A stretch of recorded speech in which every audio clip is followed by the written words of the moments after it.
Randalu is in the zone. Look at this, fully focused. He's not messing around. He means business this weekend. The anti-lag fires as Randalu starts to creep, and he pulls away as Heinonen now fires through the gear. And look at this, as they flick across, Randalu gets himself out of formation and makes a mistake on initiation. And it's business as usual for Laurie Heinonen. Sets himself up beautifully for outside zone 4.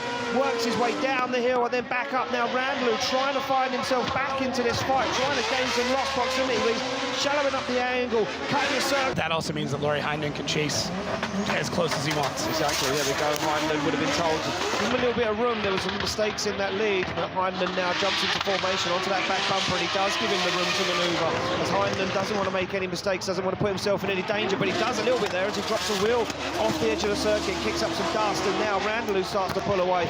Heinonen not really putting himself in the fight, and I think Heinonen panicked a little bit there. He's shortcutting the circuit massively. Randalu fires all these outside zones through the checklist and across the line. Let's see here. They just say they timed out. He's been disqualified from competition. Olever Randalu gives a signal to say it's been 2 minutes. Randalu leaves the line, and James Dean is disqualified at the line. Wow. This is something we are going to be talking about for a very, very long time. But at the end of the day, the rules are the rules. You have 2 minutes. Everybody plays by the same clock. And this one ran out on James Dean. Yeah, look at James Dean. He accepts the fate, and he shakes our start line marshal, Marcin's hand, and says, look, what can I do? Yeah. He knew he couldn't fire that car into that first turn without warming the tyres. No. It's too risky. It's too dangerous. James has already been in a situation, the green light to go back on the podium. He doesn't even look at the camera. He's fully focused as Randalu waits to get the signal from our start line marshal Marcin. This is it. This is the first battle in our final 4. They get the green light to go, and they are off the start line through the gears. It's going to be Jack Shanahan to lead in Olever Randalu, and it looks slow, but it isn't slow as Shanahan clicks the clutch. Randalu is all over the side and the back bumper of that GT86. Jack Shanahan fires into outside zone 4, and Randalu onto the door. Look at this, tucked up close and personal. Randalu is not messing around. Here is Spain. How did he even do that? It didn't even make sense. Randalu is a man possessed right now. Wow, the amount of confidence. Given all the notes from the spotters to say, look, you need to go above and beyond right now. As they come off the line, they get the green light. Randalu slams through the gears. Jack Shanahan now falls into the position, but Randalu is up and gone. Can Shanahan make up some lost ground here? He makes a dive, he fires it on big angle. He's coming in backwards to Randalu. That's insane from Jack Shanahan as Randalu glues it to the outside line. Now Jack Shanahan trying to repay the favour as Randalu rolls on the angle. He goes for that inner and outer zone, and look at that, Shanahan pushing him across the line. Oh man. Green light, it will be Randalu to lead out Jack Shanahan.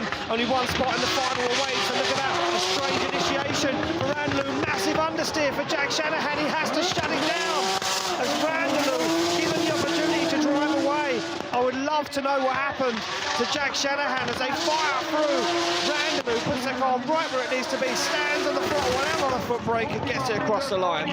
For one of these drivers, who could it be? The light goes green. Ite starts to creep off the line already. Olever Randalu slams through the gears as BMW goes against BMW. They fire in, identical initiation. Randalu almost straight lines, there's that much grip in the car. He fires into outside zone 4, puts the car where it needs to be, and Ite so there has nothing at the moment. He's not in the conversation. Randalu is a man possessed as he puts that car right to the edge of the circuit from angle to angle. Now, as he sits there feeling even more confident, knowing that Ite Seder wasn't on the door, he couldn't give him the chase. Ite Seder says, I still believe I can be there. I can still believe I can win a round of Drift Masters.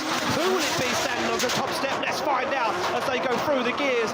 Randalu looks across to Ite Seder as they fire those cars in. Randalu now loses a little ground as Ite puts a car right to the edge of the circuit, but Randalu goes wide. Wheels over the edge of the circuit. He holds onto it. How did Olever Randalu hold on to that run?